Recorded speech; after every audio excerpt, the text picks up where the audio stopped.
नमस्कार विद्यार्थी आणि पालक मित्र हो. मी इंजिनियर हेमचंद्र शिंदे, प्रवेश प्रक्रिया व करिअर मार्गदर्शक, अध्यक्ष centre for career guidance Baramati. यंदा नीट 2024 प्रचंड गोंधळाची स्थिती निर्माण झाली. राज्यातील अपेक्षित प्रवेश मिळवण्यासाठी जो मेरिट क्रमांक लागतो त्यासाठी हाय मार्क्स लागणार हेही आता जवळजवळ सर्वांच्या लक्षात आलेलं आहे आणि त्यामुळं सर्व पालक विद्यार्थी विशेषतः रिपीट केलेले प्रचंड धास्तावलेले आहेत. आणि त्यातूनच सततचा फोन येतो आहे की मार्क्स वाढलेत सर यंदा, पण मेरिट क्रमांक मात्र घसरला आहे आमचा. मग मॉपअप राऊंडपर्यंत थांबण्याची आमची तयारी आहे, मग मिळेल का हो आम्हाला प्रवेश मॉपअप राऊंडपर्यंत? तर मॉपअप राऊंड अनेक गैरसमज आहेत. तर मॉपअप राऊंड म्हणजे काय, कुठून जागा येणार किंवा येतात मॉपअप राऊंडसाठी, मग मला मिळणार का प्रवेश? तर या गोष्टीसाठी चला समजून घेऊया थोडासा इतिहास. विषय तर समजलाच पाहिजे, मग व्हिडिओ हा मोठा होणारच, तरीही तो शेवटपर्यंत पाहणं अत्यंत गरजेचं आहे. गेली अनेक वर्ष म्हणजे पूर्वीपासूनच मेडिकल असो, इंजिनिअरिंग असो, फार्मसी असो, आर्किटेक्चर असो, या सर्व प्रवेश प्रक्रियेसाठी सर्वसाधारणपणे 3 राऊंड घेण्याची पद्धत होती. म्हणजेच पहिली फेरी, दुसरी फेरी आणि तिसरी फेरी. या 3 फेऱ्या झाल्यानंतर शासकीय महाविद्यालयातील प्रवेशासाठी शासकीय महाविद्यालयातून फेरी घेतली जात होते आणि प्रायव्हेट कॉलेजमधल्या जागा त्यांच्या संस्था पातळीवरून फेरी घेतली जात होती. अशी पद्धत होती. थोडक्यात first round, second round, third round आणि त्यानंतर संस्था पातळीवरची फेरी. 2016 पासून नीट आली आणि त्यानंतर आपला जो तिसरा राऊंड होता, थर्ड राऊंड, त्याचं नामकरण झालं, बारसं झालं आणि गोंडस नाव ठेवण्यात आलं मॉपअप राऊंड. थोडक्यात फर्स्ट राऊंड, सेकंड राऊंड आणि त्यानंतरची तिसरी फेरी म्हणजे मॉपअप राऊंड. आपण महाराष्ट्र राज्याचं उदाहरण पाहू. राज्यामध्ये रजिस्ट्रेशन केलं जातं आणि रजिस्ट्रेशन केल्यानंतर आपल्याला मिळतो स्टेट मेरिट लिस्ट नंबर. पुन्हा एकदा संकल्पना समजून घ्या. शिर्डीची लाईन म्हणजे स्टेट मेरिट लिस्ट, राज्याची लाईन, आणि ऑल इंडिया रँक म्हणजे तिरुपतीची लाईन, तिरुपतीच्या दर्शनबारीतला क्रमांक, आणि राज्याची म्हणजे राज्याच्या दर्शनबारीतला क्रमांक. तर राऊंड म्हणजे काय, तर कल्पना करा जेवणाची पंगत. आणि स्टेट मेरिट लिस्ट नंबर म्हणजे काय, तर आपल्याला देण्यात आलेला लाईनमधला क्रमांक म्हणजेच आपला ताट क्रमांक आहे असं लक्षात ठेवा. एकदा एक मागील वर्षीचं आपण उदाहरण पाहूया. 46,494 विद्यार्थ्यांनी रजिस्ट्रेशन केलं. म्हणजे मला मेडिकलला जायचं आहे म्हणून रजिस्ट्रेशन केलं आणि त्यांना सर्वांना 1 पासून 46,494 पर्यंत मेरिट क्रमांक देण्यात आला. आणि मग पहिली लाईन सुरू होते, ती म्हणजे फर्स्ट राऊंड MBBS BDS साठीची. मग अनाऊन्स केलं, चला फर्स्ट राऊंड पहिली पंगत बसून घ्या. या पंक्तीमध्ये 38,255 विद्यार्थ्यांनी भाग घेतला. प्रेफरन्स फॉर्म भरला. पहिली यादी जाहीर झाली आणि या यादीमध्ये 1 पासून 38,255 लोकांची निवड यादी होती. या यादीमध्ये ज्यांना प्रवेश मिळाला त्यांची माहिती, प्रवेश कोणता मिळाला ते, त्याचबरोबर ज्यांना काहीही मिळालं नाही त्यांच्यासमोर चॉईस नॉट अवेलेबल अशा पद्धतीनं ही यादी जाहीर झाली. त्यानंतर प्रवेश घेण्यासाठी काही मुदत दिली जाते. त्या कालावधीमध्ये प्रवेश घेतला जातो आणि त्यानंतर दुसरी फेरी घेतली जाते. पुन्हा दुसरा राऊंड जाहीर झाला. त्याही राऊंडमध्ये 1 पासून 38,255 लोकांची यादी जाहीर करण्यात आली. त्या यादीमध्ये कुणाला प्रवेश मिळाला, कोणता प्रवेश मिळाला त्याची माहिती असते. ज्यांनी रिटेन्शन दिलं त्यांच्यापुढं प्रवेश कायमचा केला, रिटेन्शन गिवन अशी माहिती येते. ज्यांच्या पहिल्या प्रवेशामध्ये काहीही बदल झाला नाही त्यांच्यापुढं नो चेंज असं येतं आणि ज्यांना काहीही मिळालं नाही त्यांच्या नावापुढं चॉईस नॉट अवेलेबल अशी माहिती येते. थोडक्यात दुसरी यादीसुद्धा 38,255 लोकांची होती. मग नंतर तिसरा राऊंड होतो. जसा पहिला राऊंड झाला तसाच दुसरा राऊंड होतो आणि त्याच पद्धतीनं तिसरा राऊंड होतो. तिसऱ्या राऊंडमध्ये सुद्धा 1 पासून 38,255 लोकांची यादी जाहीर केली जाते आणि त्यांच्या प्रवेशाची स्थिती काय आहे ते त्यांच्यापुढं लिहिलं जातं. आणि हा जो तिसरा राऊंड आहे त्यालाच आपण म्हणतो मॉपअप राऊंड. त्यानंतर परिस्थिती पाहिली जाते, किती जागा शिल्लक आहेत, त्यानुसार पुढील फेऱ्या घेतल्या जातात. त्याला आपण असं म्हणतो की स्ट्रे व्हॅकन्सी राऊंड. गरजेनुसार stray vacancy round 1, stray vacancy round 2 किंवा स्पेशल स्ट्रे व्हॅकन्सी राऊंड असे राऊंड्स पुन्हा घेतले जातात. आता महत्त्वाचा विषय आहे की आपण समजून घेऊया ना की दुसऱ्या फेरीसाठी MBBS जागा कुठून येतात. तर महाराष्ट्रामध्ये आपण पहा, फर्स्ट राऊंडला सगळ्यांना प्रवेश मिळतो, तो पकडून ठेवतात, तो ते घेतातच. देशामध्ये आणि राज्यामध्ये पहिल्या फेरीसाठी फ्री एक्झिट असते. पण राज्यात कुणी फ्री एक्झिट घेईल का? आणि MBBSसाठी कुणीही घेत नाही. अगदी प्रायव्हेट MBBSचं कॉलेजसुद्धा प्लॅनिंग करून भरलेलं असतं. इथं शैक्षणिक सवलती असतात, फी माफी असते.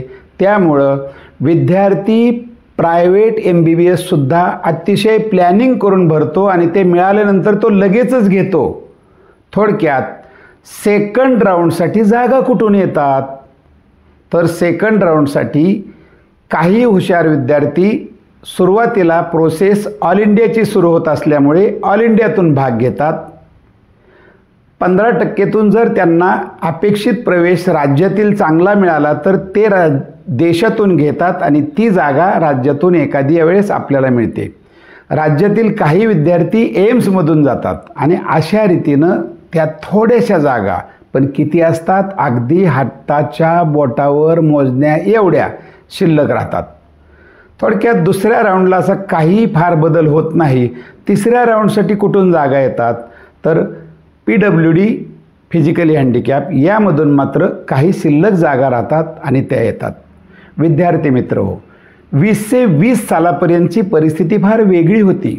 2020 पर्यंत देशामध्ये ऑल इंडिया कोट्यातील जागा त्यासाठी फक्त पहिला राऊंड घेतला जात होता, दुसरा राऊंड घेतला जात होता आणि त्यानंतर उर्वरित शिल्लक राहिलेल्या जागा राज्यांकडे देण्यात येत होत्या.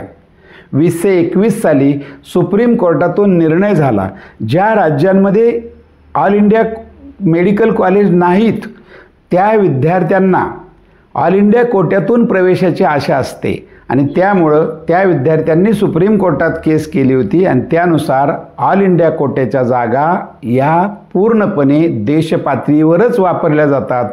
थोडक्यात ऑल इंडियाच्या कोट्यासाठी first round, second round, third round, special stray round होतो, हे लक्षात घ्या. आणि यासाठी यापूर्वीचा व्हिडिओ सविस्तरपणे पहा, आपल्याला ह्या प्रश्नाचं उत्तर निश्चितच कळेल. थोडक्यात जसं पूर्वी दुसऱ्या किंवा तिसऱ्या राऊंडला जागा येत होत्या तशा आत्ताच्या परिस्थितीत जागा येत नाहीत. मग मॉपअप राऊंड म्हणजे काय? तर मॉपअप या शब्दाचा जर आपण अर्थ काढला तर आवराआवर करणे, बांधाबांधी करणे, सेवट करणे, उरकणे असा एक अर्थ आहे. चला एक उदाहरण देऊया ना छान पद्धतीनं, म्हणजे समजून जाईल आपल्याला. आणि मग मॉपअप राऊंड म्हणजे काय तर एक उदाहरण देतो, लग्न आणि जेवणाची पद्धत. पहा लग्नाचं कसं असतं, एका दिवसातला सगळा खेळ. सकाळी निघायचं, उशीर झाला तरी जायचं, गेल्यानंतर साखरपुडा, हळदी, मग लग्न लागतं, प्रचंड भूक लागलेली असते. आपलंही असंच असतं, 2 वर्ष आपण अभ्यास केला आहे, आता आपल्याला प्रवेश मिळवायचा आहे, तसं तिथं प्रचंड भूक लागते आणि मग अनाऊन्स केलं जातं, चला जेवणाची पहिली पंगत बसून घ्या. पट लोक पहिल्या पंक्तीमध्ये बसतात आणि पहिली पंगत बसते. हाच झाला आपला पहिला राऊंड.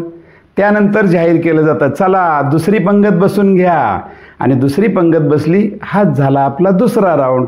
त्यानंतर मात्र एक घोषणा केली जाते आणि ती घोषणा असते, चला आता ही शेवटची पंगत आहे, यानंतर कुठलीही पंगत बसणार नाही.